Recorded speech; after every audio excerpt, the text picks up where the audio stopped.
NBC5 medical expert Dr. Robin Miller joining us now for this week's Focus on Health. Thanks so much for being here, Dr. Miller. Thanks for having me. Let's get to our first question. All right, that's me. Is gluten sensitivity a real thing? Yes. People with gluten sensitivity develop symptoms such as bloating and diarrhea after eating gluten. However, unlike celiac, they do not develop the same type of inflammation in the gut and body. Researchers have found that patients with non-celiac gluten sensitivity do have a weakened intestinal barrier that does trigger an inflammatory response to gluten. They do not possess the toxic blood response that celiacs do. So in the long term, how do those two groups differ?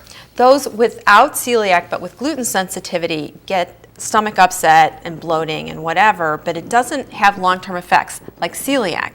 When people with celiac continue to eat gluten, they can develop lymphoma, cancers, and all kinds of problems. Okay. So it's different. Okay, interesting. And our second question is, how important is physical activity when it comes to longevity? Very. A German study that has followed 50-year-old men for 45 years found that aerobic exercise is extremely important.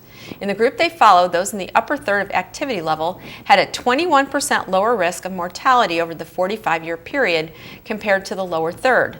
The effect of being sedentary in this study was second only to smoking when it came to dying early. Okay, so it's pretty informative. Dare I ask, what about the ladies?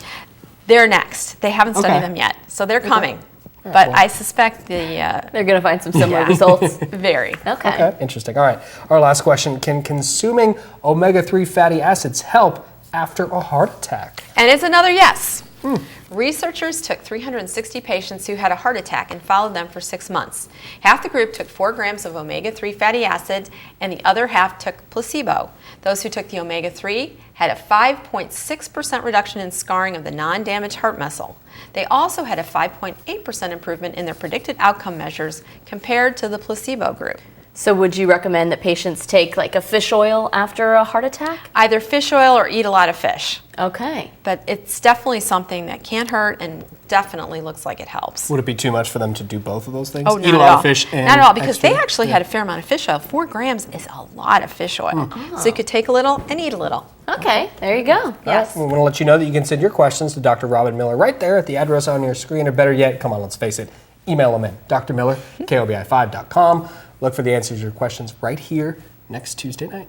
Dr. Miller, thanks so much for being here. Thanks for having me. Adam Kolpak's up next with your full weather forecast. But first, take a look at what's coming up tonight in primetime.